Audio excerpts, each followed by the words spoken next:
So the real issue is that alcohol is that it triggers these other behaviors. It leads to poor sleep, which leads to lower motivation to work out, which leads to sluggishness and you not taking walks and getting in as many steps. And then you end up eating higher calorie foods.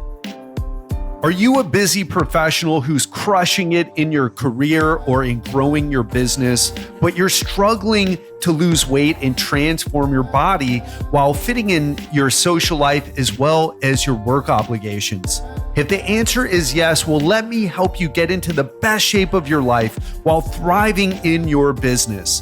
Go to legendarylifepodcast.com/apply and schedule a 15-minute strategy call with me today. Welcome to the Legendary Life Podcast, where it's all about taking control of your health, losing fat, transforming your body, and living the life you deserve with celebrity fitness trainer and longevity enthusiast, Ted Rice. Ted, what is your recommendation when it comes to alcohol and fat loss? That is the question I'm going to be answering today on today's Ask Ted segment. So what is up, my friend? Welcome back to the show. I'm your host, Ted Rice, health expert and coach to executives, entrepreneurs, and other high-performing professionals. So let's get to it. First thing I want to say is this. I used to drink a lot, and I don't anymore. And the reason I'm telling you this is two things. One, because I've been that person. I'm going to answer this question about alcohol, but I want you to understand my relationship to alcohol, my experience with alcohol.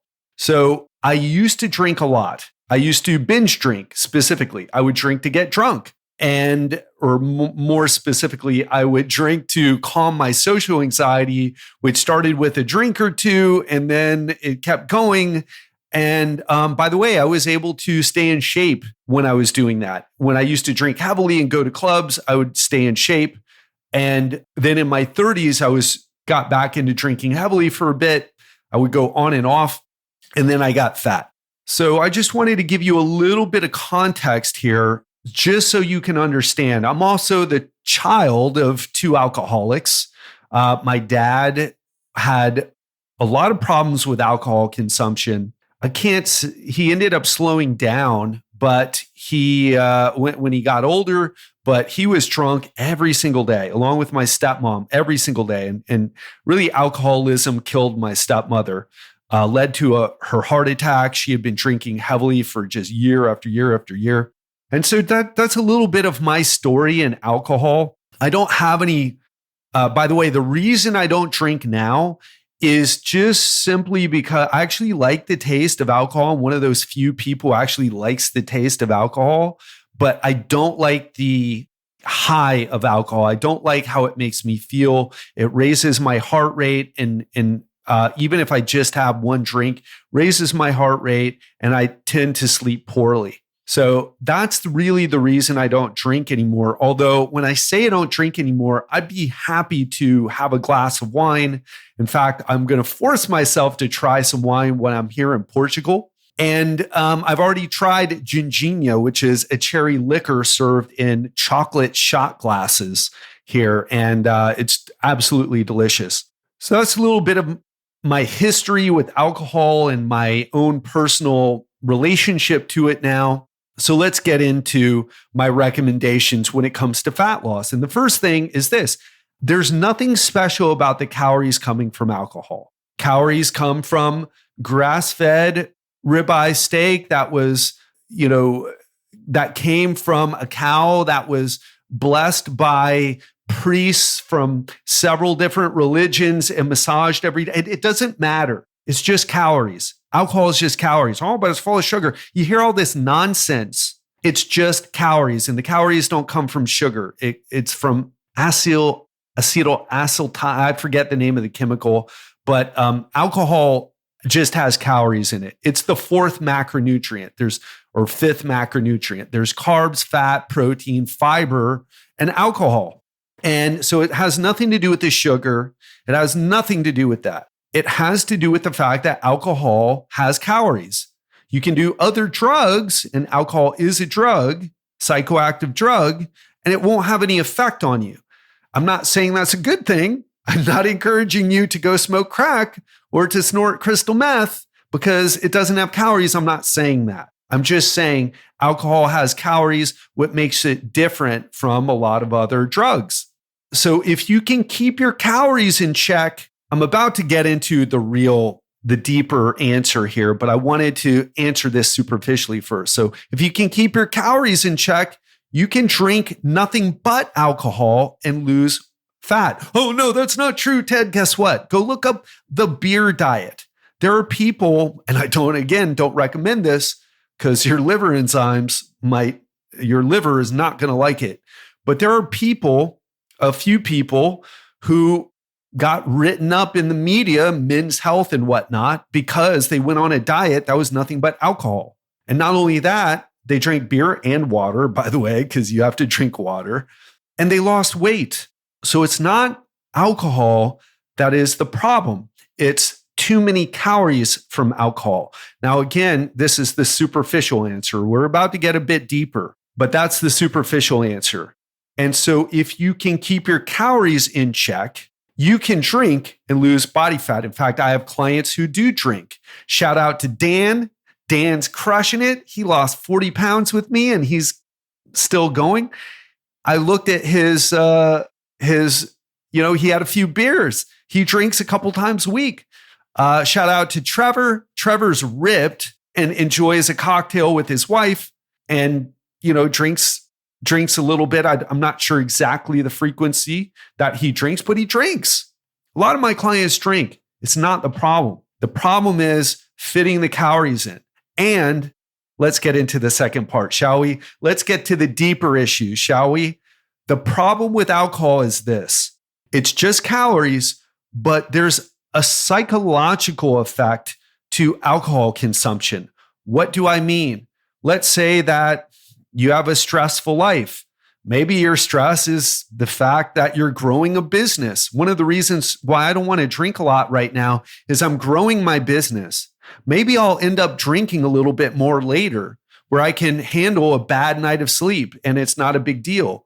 But for me to have a bad night of sleep now and go into work the next day and crush it, I'm not in that mode. And I've seen this with other clients I've worked with.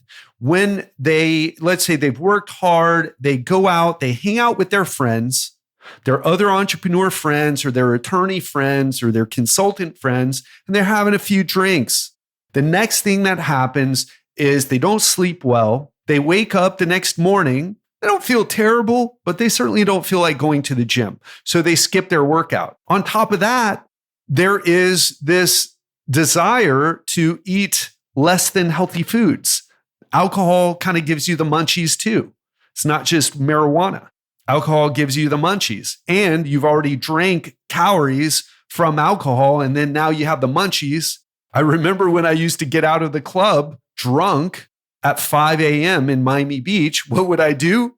Oh, well, it's time for a salad with some superfoods in it, or perhaps a kale shake. No, I would go to the pizza joint and I would eat a slice or two, or maybe even half a pizza. So that's the issue. It disrupts your sleep. It makes you not want to work out, and it makes you crave pizza, burgers, French fries, desserts, whatever it is that you're experiencing. So the real issue is not just the calories. Again, that's the superficial challenge, but you can just fit in your calories. If just tracking on MyFitnessPal, that's easy. You just fit it in. But the problem is most people can't. And they think it's something special. Oh, it's the sugar and alcohol that's really causing the problem. No, it's your behavior. It's the fact that the next day you're sluggish. Look at your step count for that day after you drink. Is it the same as usual? Did you take less steps that day? Did you work out that day? What were your food choices that day after drinking? And if that's one day, what about if you're drinking several times a week? So the real issue is that alcohol is that it triggers these other behaviors. It leads to poor sleep, which leads to lower motivation to work out, which leads to sluggishness and you not taking walks and getting in as many steps. And then you end up eating higher calorie foods. And if you do that enough, because you're just not in a place where you can handle the stress of one night of disrupted sleep or several nights of disrupted sleep, that's what it's going to lead to. So that's the real issue here. And I want to say this, Giselle, my business partner, she has a friend, a Brazilian friend, who the guy is, I think, in his 60s. He's either in his late 50s or early 60s. The guy's loving his life and he drinks every single day. And I'm like, Giselle, he must be like a miserable dude. And she was like, no, he's in love with his life. He loves his life. I think he's a wealthy guy. He's retired. And he just has fun with his friends and he's out drinking, dancing, having a good time in Brazil and travels the world. And the issue is, or the way he manages it, he goes and works out every day. And she told me what he said is he works out for like 2 hours. So the reason why I'm telling you this story is that there's some people who, yeah, they have he's got a little bit of a belly that wouldn't be there if you didn't drink. But he's a guy who gets in he exercise. It doesn't matter if he had a bad night of sleep from drinking the night before. He gets up, he goes and hits the gym. So that's a person, and like my clients who are crushing it right now, my clients are losing fat. Again, Dan lost 40 pounds drinking alcohol a couple times a week. And one of the things he even told me, he's like, Ted, I noticed that I can get away with about 2 nights a week of drinking, and more than that, I can't do it. So he set a boundary for himself. If he wants to make progress, he knows exactly the number of days that he can drink without going backwards. And these are the types of questions that we need to ask ourselves. So what I would tell you is, first, you have to get a handle on how many calories you're drinking in addition to how many calories you're eating. And if you can get that dialed in, then you're fine. And then you have to say, well, I can't do that. It's too hard. Okay, why? Well, I'm sluggish. I don't sleep well when I drink. I wake up, I feel sluggish, don't want to go to the gym and want to have a burger and fries for lunch and maybe a milkshake. It's like, okay, well, how many days are you doing that per week? And can you cut back? So just find how many days can you handle? Maybe it's 1, maybe it's none, maybe it's 2, maybe it's 3. I don't know. You'll have to test it. And the last thing I want to say is this. If you've got a problem with alcohol, the way to get a handle on it is to go cold turkey. That's what I would tell you.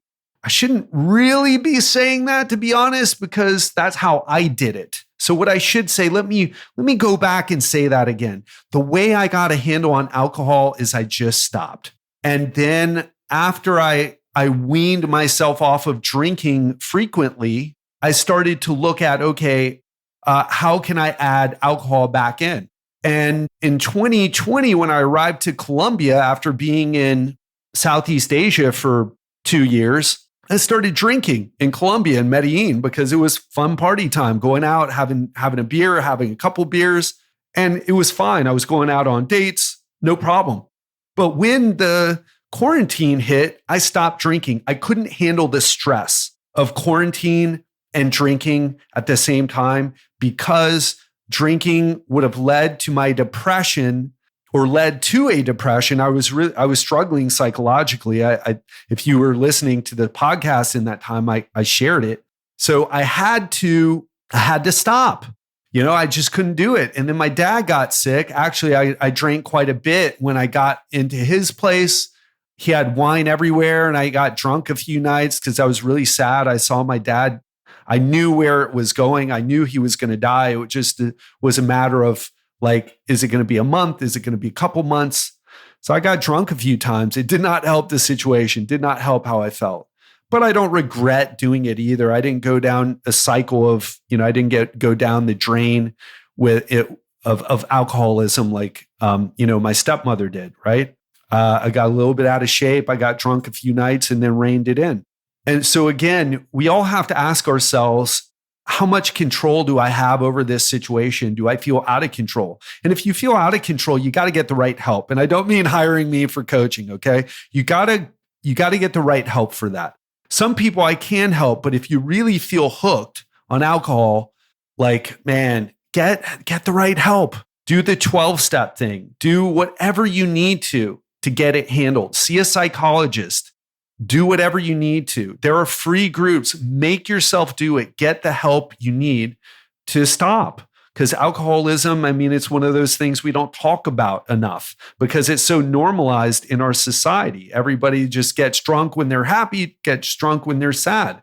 I don't think there's anything wrong with alcohol. I think it's how we're using alcohol. The same thing with there's nothing wrong with food. I love food. It's how we're using food to manage our emotions and how we sit there and mindlessly eat just out of anxiety instead of saying, oh, this is the legendary tiramisu that I'm going to savor every bite of, right? So those are my thoughts. I hope that helps. It's a complicated, in one way it's quite simple, but I think it's complicated when it comes to talking about, our relationship to it, especially for the people who have more of a habit of drinking.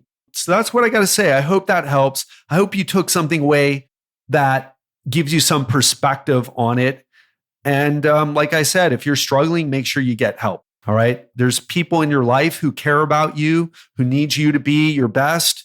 Think about them and get help for them. Okay. That's what I would have wanted my parents to do. They never did it. So there are people who care about you. And so get help if you need it. All right. Love you lots. Hope this made some type of impact for you. Have an amazing weekend. Track your calories. Make sure you fit it in, and you'll be able to drink and lose fat at the same time. Have a great one and talk to you soon. Are you a busy professional who's crushing it in your career or in growing your business, but you're struggling to lose weight and transform your body while fitting in your social life as well as your work obligations? If the answer is yes, well, let me help you get into the best shape of your life while thriving in your business. Go to legendarylifepodcast.com/apply and schedule a 15-minute strategy call with me today.